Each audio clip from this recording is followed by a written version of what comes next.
Yo les gars, nouvel épisode, sujet du jour, les loupés des clubs français. On va parler des différents mauvais choix des clubs français qui ont contribué à la déchéance de leur statut. Ces dernières années, on a pu voir différents clubs suivant le même schéma, c'est-à-dire période faste, titre, changement de cycle, déclin. On va utiliser trois exemples, Lyon, Marseille et Lille. Commençons par Lyon. Un grand champion de France, 7 fois champion de France d'affilée, abonné à la Ligue des Champions, un grand européen. Supporters de Lyon, on est chez nous. Supporters d'en face, vous êtes chez nous pour gagner. Sachez qu'on donnera tout, Lyonnais. Mais bon, tout ça c'était avant 2008, et le premier mauvais choix de l'AS, qui fut de mettre Claude Puel dans un club où tout était déjà structuré. Puel, c'est un bâtisseur. Il a besoin des clés du camion pour avancer. C'est le plus portugais de tous les entraîneurs français. Et à Lyon, il n'avait pas les clés. Ce choix est d'autant plus une erreur lorsqu'on sait que Jean-Michel Aulas était en discussion avancée avec Marcelo Lippi. Marcelo Lippi, le coach italien, champion du monde en 2006, vainqueur de la Ligue des Champions avec la Juventus, champion d'Italie avec la Juventus. Un énorme coach, un monument. Mais bon, le corporatisme et le chauvinisme français made in Ligue 1 ont encore frappé, et Claude Puel, malgré sa première année très bonne avec une demi-finale de Ligue des Champions, le reste fait un fiasco. Et aujourd'hui, 0 titre de champion de France depuis 2008. Un piètre résultat. À l'OM de prendre tarif. On est Marseillais dans le cœur et dans la peau. OM, l'honneur des couleurs, la fierté du maillot. OM, notre club et notre équipe, on l'aime. C'est allez l'OM, crie allez l'OM. Mais pour le face à face, c'est notre équipe que j'incarne. Je fais les droits, je frappe, crache comme Balbuena dans la lucarne. On épargne personne, j'ai le tac à Joe et Barton. Barre-toi de là, si t'aimes pas l'OM, pour toi c'est carton jaune. À l'OM, ils ont longtemps attendu un trophée. Après une longue période de disette, Eric Guéret a redonné cœur aux supporters marseillais. Par la suite, un top coach leur a apporté le titre de champion de France et la Coupe de la Ligue. Ce coach, c'est Didier Deschamps. Mais bon, c'est à ce moment-là que ça part en couille. En 2012, le club abandonne son statut de structure à conseil de surveillance pour devenir une société à conseil d'administration. Et c'est là que Monsieur Labrune intervient. Départ de Dédé, arrivée de Eli Bope, qui avait comme dernière expérience d'avoir fait descendre le FC Nantes.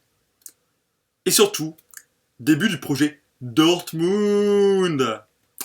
C'est quoi le projet Dortmund ? C'est un projet dans lequel on surpaye des jeunes joueurs de Ligue 1 moyen plus, pour les revendre très cher, mais on n'y arrive pas. Du coup, pas de résultat. Voilà le bilan du mandat de Labrune. Dernier exemple, le LOSC. Ok.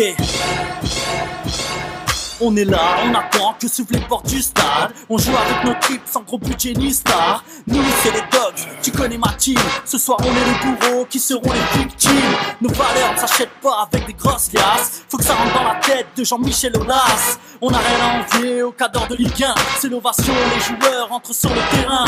On les voit surmotivés avant le coup d'envoi. Les supporters donnent déjà de la voix. Peu à peu on a vu les tribunes se remplir. Première minute de jeu, déjà le premier tir. T'as voulu tester le numéro 1. Tu t'es fait casser les reins par DJ Gervinho. Frappe de Cabaye pour l'ouverture du score. 1-0 poteau, bienvenue au stadium. Un véritable gâchis. Le LOSC, après son doublé coupe championnat, en 2012, c'était the place to be. La place forte du football français. La place montante, l'équipe qu'il fallait suivre. Mais encore une fois, on casse le rythme de progression du club. On passe de Puel, le bâtisseur, à Rudy Garcia, l'homme qui crée ton fond de jeu, à René Girard, le pragmatique ennuyeux.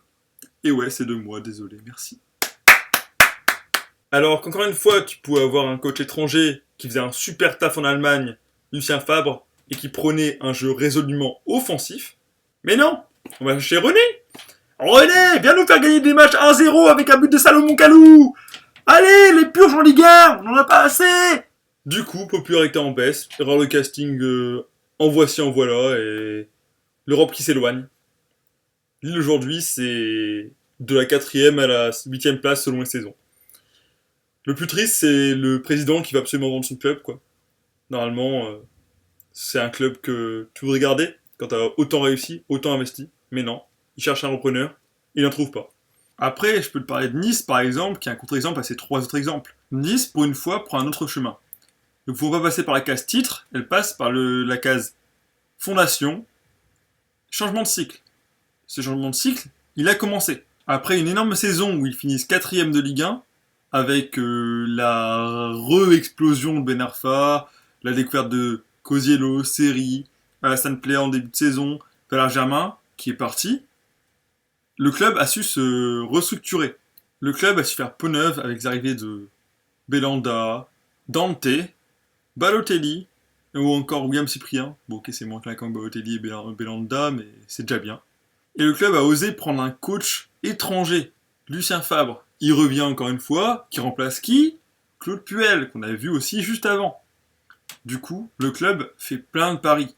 L'année dernière, ils ont réussi à relancer Ben Arfa. Ils ont fait exploser la carrière, entre guillemets, de Valère Germain. Cette saison, ils vont essayer de relancer Belanda. Même s'il a gagné des titres en Ukraine, c'est pas... sa carrière n'a pas explosé autant qu'il aurait pu. Et enfin, essayer de faire exploser le talent de Mario Balotelli, qui, lui, n'est bon qu'au football de toute façon. Hein. Il n'est pas très intelligent, on va pas se le cacher. On peut dire que Nice sort des clichés des clubs français et de ce corporatisme qui fait qu'on n'ose pas recruter des noms clinquants et faire des paris. On essaye de rester dans son confort et on n'ose pas prendre des coachs étrangers. On va voir cette saison et les saisons à venir, parce qu'il a 3 ans de contrat, Lucien Fabre, quel va être l'avenir de Nice. Mais moi, je salue cette prise de risque et qui pourrait mener le club très haut. Bref, c'est ici que s'achève cette vidéo. J'espère qu'elle vous a plu. Si vous avez aussi des idées de clubs qui ont fait des erreurs ou alors qui vont sur le bon chemin comme Nice, bah mettez-les dans les commentaires et on pourra en parler. Si vous n'êtes pas d'accord avec moi, par exemple, pour les 3 autres clubs, vous pouvez aussi en parler, on peut en discuter. Et j'espère que vous avez apprécié le fait que j'ai essayé de faire des efforts, comme vous m'avez donné tous des conseils. Par exemple, faire des cutscenes, écrire mon texte. Je l'avais déjà fait, mais je l'ai mieux appris. Faire des efforts sur tout ce qui est prononciation, parce que je n'articule pas très bien. Et puis voilà, j'espère que ça vous a plu. N'hésitez pas à mettre un pouce vert et pouce bleu plutôt, parce que pouce vert c'est trop old, on va dire. Et t'abonner. Vas-y, salut, see you soon. René! René! René! On t'adore, René! Les 1-0, c'est trop bien! René! René!